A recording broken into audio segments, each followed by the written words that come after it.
చెయ్యాలి.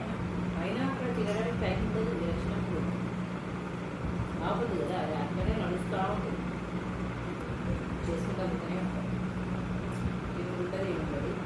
ఇల్లు కావుతే ఇప్పుడు చల్లటి ఇల్లు అవుతాయి కంటే పడేది ఇంతకీ వేడి ఎక్కువ చేస్తుంది కదా చల్లటి.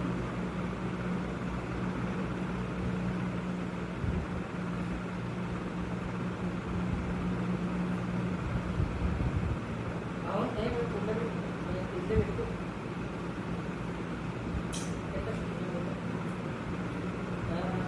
తెలుసు కదా.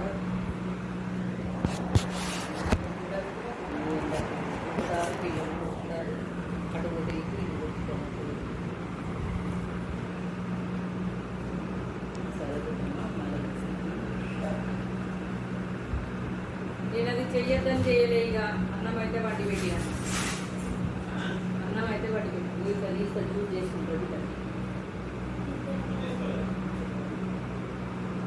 ఇక్కడ పెట్టిన ఇక్కడ మనం తీరాలన్నా కదా. సుజాత వాళ్ళు ఫోన్ చేసేది.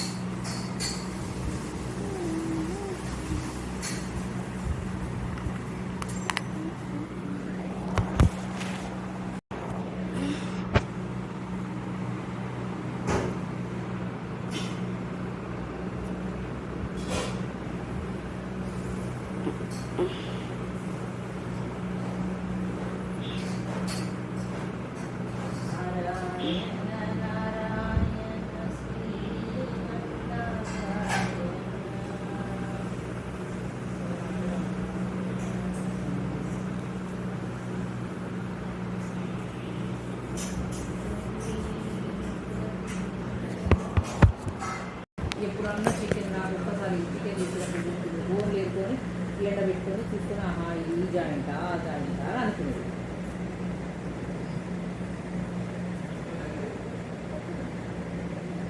కూయాల్సి కదా, మత్తు కూయాల్సి కదా మీ అమ్మకు.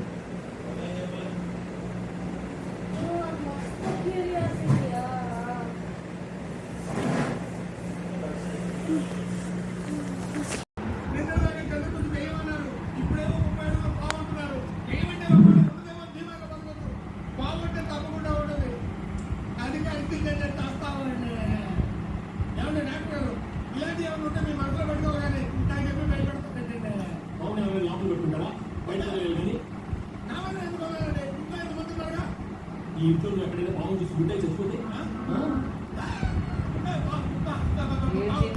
బాగుగారు బెల్ట్ అది నేనే పెట్టాను. ఏమంట వెంటంట ఇక్కడ ఉంటే నువ్వు ఇన్స్టాల్మెంట్ లో చచ్చిపోతావురా. తెల్లవారి సరికి పారిపోరా. నువ్వు ఎక్కడికి వెళ్ళినా బాగు మాత్రం నేను వదలదు.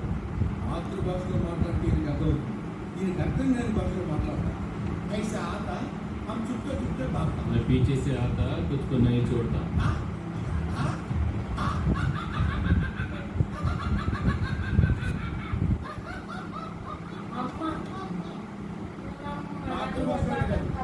నేను ఏ భాషలో మాట్లాడినా మీకు అర్థం.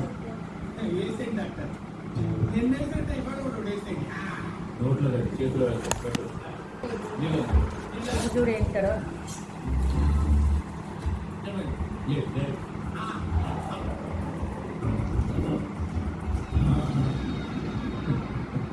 ఇదే ఇచ్చిన మొక్కలు.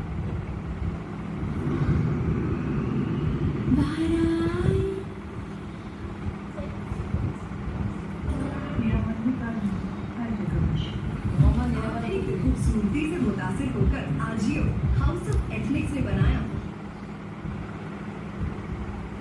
ఈ ఇంట్లో సమస్య తీరిపోయిందని మీరందరూ ఆడుతున్నారు, పాడుతున్నారు. చంద్రముఖి సమస్య తీరిపోయిందని భ్రమపడుతున్నారు. అదేంటి సిద్ధాంత్ గారు? సిద్ధాంత్ గారు చెప్పిన మాట నిజం. ఈ ఇంట్లో చంద్రముఖి సమస్య అలాగే ఉంది. ఈ ఇంటికి వచ్చిన దగ్గర నుంచి ఒక్కొక్క రోజు ఒక్కొక్కరి మీద అనుమానం వచ్చేది. చంద్రముఖి ఎవరిని ఆలోచించిందో కనిపెట్టడం చాలా కష్టమైంది. ఆ రోజు మీరు బావిలో స్నానం చేసేటప్పుడు మిమ్మల్ని చంపాలని ఎవరో ప్రయత్నించారు. అప్పుడు మీ మెడలో రుద్రాక్షమాల లేదు. అది నేను గమనించాను. మీరు ఆ రోజు గీత దగ్గర రుద్రాక్ష చూపిస్తూ ఒక మాట అన్నారు, మెడలో ఈ దైవశక్తి ఉన్నంత వరకు నన్నెవరూ కనీసం తాకలు కూడా తాకలేదు. ఆ సంగతి నాకు జ్ఞాపకం వచ్చి గీతం చూడడానికి తన రూమ్కి వెళ్ళాను. ఈ దేశంలో పుట్టిన గొప్ప వాళ్ళందరినీ రూమ్ తెచ్చేసినట్టున్నావు. ఎక్కడ కొన్నావు? కొనలేదు, నేనే గీశాను. పిచ్చి జోకులు వేయకండి. నువ్వు గీసావా? అద్భుతం. ఇన్ని బొమ్మలు ఇంత అద్భుతంగా గీయగలిగిన నువ్వు మరి చంద్రముఖి బొమ్మ అలా గీయలేకపోతే ఎందుకు? అదే తెలియడం లేదు. ఏ బొమ్మైనా ఒక్క రోజులో వేసేస్తాను, కానీ ఈ బొమ్మను మాత్రం ఎన్నిసార్లు గీసినా ఏదో ఒకటి మిస్ అవుతూనే ఉంది. కళ్ళు బాగా వస్తే ముక్కు రావడం లేదు, ముక్కు బాగా వస్తే పెదాలు రావడం లేదు. వీళ్ళందరినీ నువ్వు ప్రత్యక్షంగా చూసుంటావు, లేదా వాడి గురించి తెలుసుకునే ఉంటావు. కానీ చంద్రముఖిని చూసావా, లేదా ఆవిడ గురించి తెలుసుకున్నావా? ముందు ఆవిడ గురించి తెలుసుకో, ఆ తర్వాత బొమ్మ గీయటం మొదలెట్టు, నీ లక్ష్యం నెరవేరు. ఏంటి? చంద్రముఖి గురించి నాకు తెలీదా? తెలీదా? ఓహో, ఆమె కథంతా తెలుసా? చంద్రముఖి నాకు భైరవుడు ఎత్తుకుపోయాడు. చంద్రముఖి తన ప్రియుడు గుణశేఖరుణ్ణి రహస్యంగా కలుసుకుంది. ఆ విషయం తెలిసిన రాజు అతని తల నరికి చంపి చంద్రముఖిని సజీవంగా కాల్చి బూడిద చేశాడు. చాలా విషయాలు తెలుసుకున్నావు అన్నమాట. అంతేకాదు, ఆ రాజు గురించి ఒక పెద్ద పుస్తకం కూడా ఉంది. గురువు చంద్రముఖి పుస్తకం గురించి చెప్పారు. రాజుగారి గురించి కూడా పుస్తకం ఉందా? గీతతో మాట్లాడిన తర్వాత నేను లైబ్రరీకి వెళ్ళాను. ఆ రాజుకి సంబంధించిన అన్ని విషయాలు చదివి తెలుసుకున్నాను. చదవడం పూర్తి చేసి లెడ్జర్లో సంతకం